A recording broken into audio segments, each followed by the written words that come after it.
Good morning again. It's time for part 2 of the introduction to felting a sculpted flower. And here we have the beautiful flower that we've already created. It's completely dry. You can now see the silk tissue on the back. It's nice and firm here, and this is holding up this softness here. Some people really like this fluffy, ethereal sort of feel to the edges, and that's just fine if that's the way you like it. For me, I make things for people to be able to consistently wear. Maybe something like this might snag a little bit, so I make sure that the way I finish them is a little bit more defined. It means that they don't catch on a brooch or maybe catch on somebody's hair. This is really quite firm. It's still quite soft. It's still quite delicate. And how I achieve that will come back to the finishing stage of the flowers. You can see here that the silk itself is absolutely beautiful. The little yellow straight lines have reverted to a graduation of little wavy lines when they make the felt, and that's a beautiful thing to discover as well. I've been away for a little while and my flower has dried out. How do I reintroduce what I'm going to do with it? Okay, we just need moisture at this stage, and so I've got a little bit of warm water in my bottle, and I'm going to dampen the whole thing at the edges because it's really just the edges I want to work at. If I find my hands are a little bit firm and maybe I've done a little bit of watering in the garden and I've got little snags and things on them, I'm using the little bit of soap for lubrication. So I'm holding the flower in my hand and I'm catching it between my thumb and the back of my hand, so it's sitting nice and safely here. And then the moist piece with a little bit of soap, and I'm rubbing in the direction, so it's like giving it a little gentle massage. And when we look, there's quite a bit of soap there, isn't there? But can you already see how that shape is changing? So instead of this very fluffy piece, I'm now ending up with quite a straight line, quite a nice fulled edge. Traditionally, in the Harris tweed industry in particular, the Gaelic singers used to gather together and they would, in their own homes, a group of women, walk, and it sounds the same as if you would go for a walk, but it's spelt W-A-U-L-K. And walking the tweed was essentially felting it.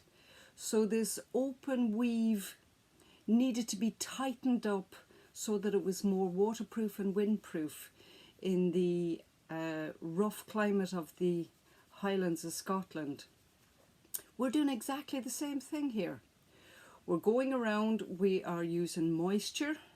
Thankfully our moisture is very nice fresh water here, and we're using friction, which is the same way. I could sing along with this if you like, but I think it might be better not to. So now I am just getting these little edges, and with my hand moving it backwards and forwards quite gently with the palm of my hand, I'm just rolling this edge just to firm it up. Now we've two options here. We can either take the lovely coloured silk over the edge, and you can see here we're incorporating some of the colour over the edge. If we like that colour, we can roll in the direction towards the flower like this, so that that roll with a little bit of colour is what we see. Or if we don't like that, we can turn our flower around this direction and we can roll backwards and forwards. So the flower sort of dictates what type of shape it would like to be. Just now this does seem to be very nasturtium shaped, quite round, quite soft. If I did want to make this into a lily type shape, I could take my edges, gently tug them, and you can see that this is leading to a point here, and with my hands roll backwards and forwards, I could then achieve my little points on it, so I can change the shape of the flower. If I wish to make a pointed edge into a more rounded edge, I take either side of that point very gently and just tug, and you can see that it's come back to its original round shape. This isn't very wet. I will wash out the soap from it, and then I am going to proceed with the next stage, and the next stage is threading it up with beads. So how do we get a stamen in the center of this? And I've several stamens to show you. We have the bright pink one here, and we will be working with these pink cocoons. So these are silk cocoons. It's all complete silk with the glue still in it. These would be naturally quite soft. So what I've done is I've dyed them and I've stiffened the cocoons, so we can squeeze them quite nicely. If we didn't stiffen them as we went to work with them, they would probably squish a little bit. So often we'll have two different heights so that these are clearly seen for themselves. There's a little bit of movement. When you're wearing something like this, there's a little bit of movement, and that's why I love the type of wire that I use in it. This is a smaller flower, and maybe our stamens are more towards the center. And these two are an idea where we use just the wire with beads.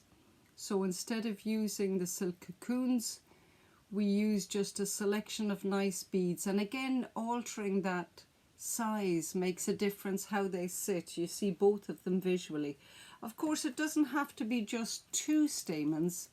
Here we have one with 4, and we will be working in multiples of 2 for this, and you'll discover that when I show you how the wire actually goes in. On the reverse side of this particular one, we see some of the beading from the front. So the beading here in the end pieces has been reflected in the back as well. The type of wire we're going to be using is a wire called tiger tail.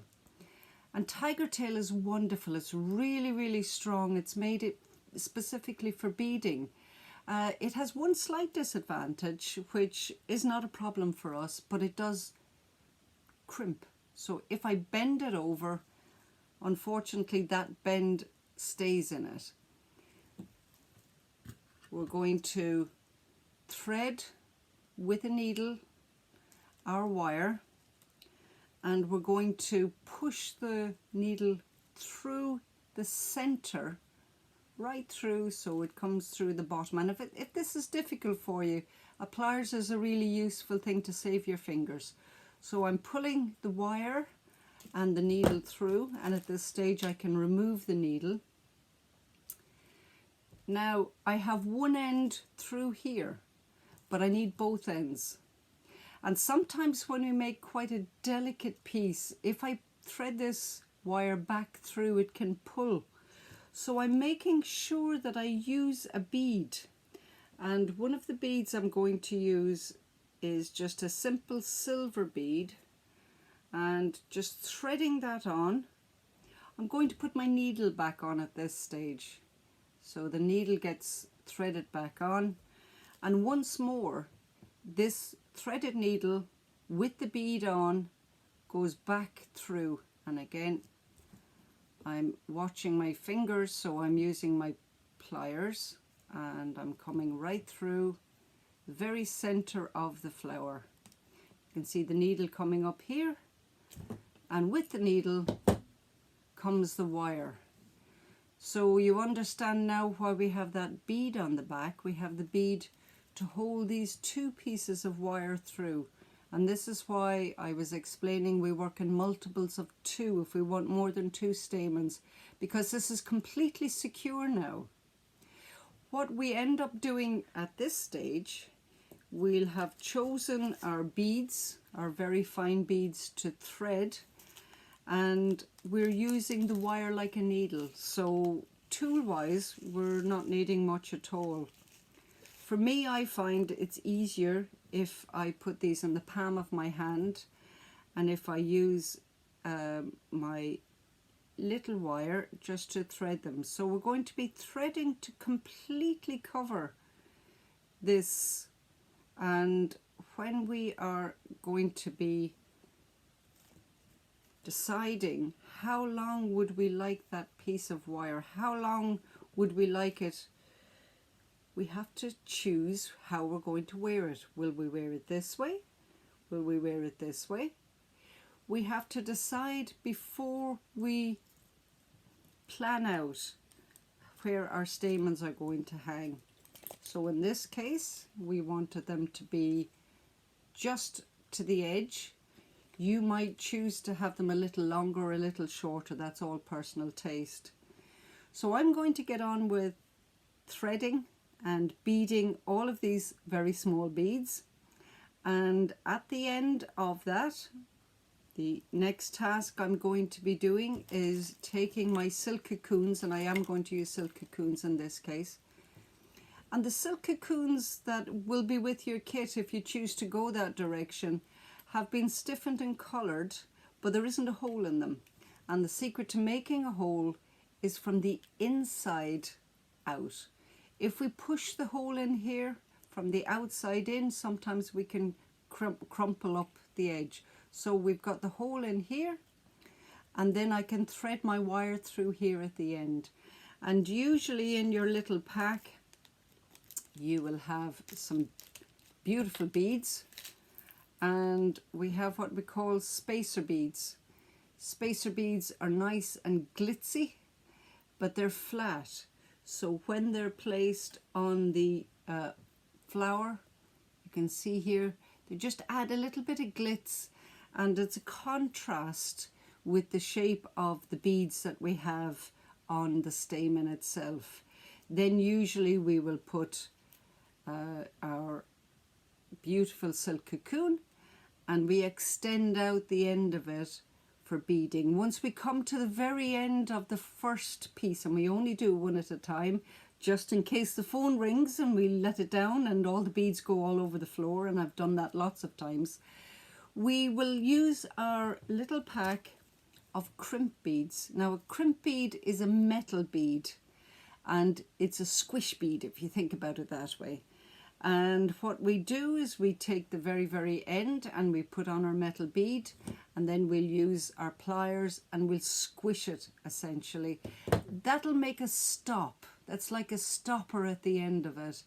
And we can cut quite close to it, and if we find any little snags or that still on it, we get a little nail file and just file it down so it's nice and smooth and doesn't catch on a nice blouse or something. So that's how I'm going to finish these beaded pieces. But how do I get this pin on? How do I get this brooch back on?